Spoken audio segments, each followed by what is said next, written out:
Atomic habit அப்படின்னு சொல்லி ஒண்ணு இருக்கு. அது என்னன்னு நான் சொல்ல முதல். Makes you follow me. நம்ம ஒரு நாள்ல செய்யற சின்ன சின்ன ஆக்ஷன் தான் நம்மளுடைய ஐடென்டிட்டிய உருவாக்குது.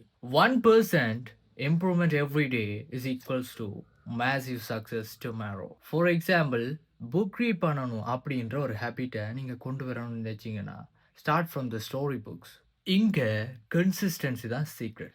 அட்டாமிக் ஹேபிட்டுக்கு 4 ஸ்டெப்ஸ் இருக்கு. முதல் விஷயம், நீங்க அந்த ஹேபிட்ட ஸ்டார்ட் பண்றதுக்கான சிக்னல குடுக்கணும். ஃபார் எக்ஸாம்பிள், அலார்ம் செட் பண்ணலாம். 2வது விஷயம் கிரேவிங்ஸ். நீங்க அந்த ஹேபிட்ட உங்களுக்குள்ள கொண்டு வரதால உங்களுக்கு என்னென்ன பெனிஃபிட்ஸ் அப்படின்னு பார்க்கணும். ஃபார் எக்ஸாம்பிள், நீங்க புக் ரீட் பண்ற ஹேபிட்ட உங்களுக்கு கொண்டு வரீங்கன்னு சொன்னா, உங்களுடைய நாலேட்ஜ் அண்ட் பேஷன்ஸ் இம்ப்ரூவ் ஆகப்போகுது. 3வது விஷயம் ரெஸ்பான்ஸ். Actual action. நீங்க அந்த விஷயத்த செய்யணும். 4வது விஷயம் சாட்டிஸ்ஃபேக்ஷன்.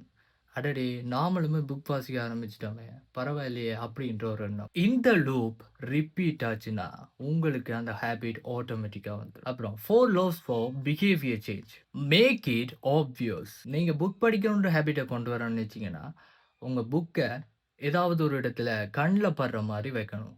ஃபார் எக்ஸாம்பிள், அடிக்கடி கண்ல படுற table or pillow like that. Make it attractive. நீங்க அந்த புக்க வாசிக்கிற இடத்த அட்ராக்டிவா வச்சிருக்கணும். அப்பதான் உங்களுக்கு புக்க படிக்கும்போது பிளசன்ட்டா ஃபீல் ஆகும். Make it easy. எடுத்த உடனே பெரிய பெரிய காம்ப்ளிகேட்டடான விஷயங்கள படிக்க வேணாம். Start from the story books. Make it satisfying. Reward குடுங்க உங்க வேலைய நீங்க செஞ்சதுக்கு. லைக் எவ்ரிடே டாஸ்க் முடிஞ்சதுமே ஒரு ஹேபிட் ட்ராக்கர்ல போட்டு உங்களோட ப்ரோக்ரஸ நீங்களே பாருங்க. நீங்க டெய்லியுமே ஹேபிட்ட முடிச்சுட்டு குடுக்குற ஒவ்வொரு டிக்குமே உங்கள நெக்ஸ்ட் டேக்கு புஷ் பண்ணும். உங்கள அந்த டிக்ஸ பிரேக் பண்ண விடாது. இங்க கோல்டன் லைன் ஒண்ணு சொல்லுவாங்க.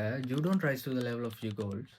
You fall to the level of your systems" அப்படின்னு. அப்படின்னா என்னன்னா, கோல்ஸ் இம்பார்ட்டன்ட் தான். ஆனா உங்களுடைய டெய்லி சிஸ்டம் தான் உங்க சக்சஸ டிசைட் பண்ணும். இந்த வீடியோ பிடிச்சிருந்துச்சுன்னா லைக் பண்ணுங்க. மறக்காம ஃப்ரெண்ட்ஸுக்கெல்லாம் ஷேர் பண்ணுங்க. ஃபாலோ பண்ணுங்க. அப்புறம் see you.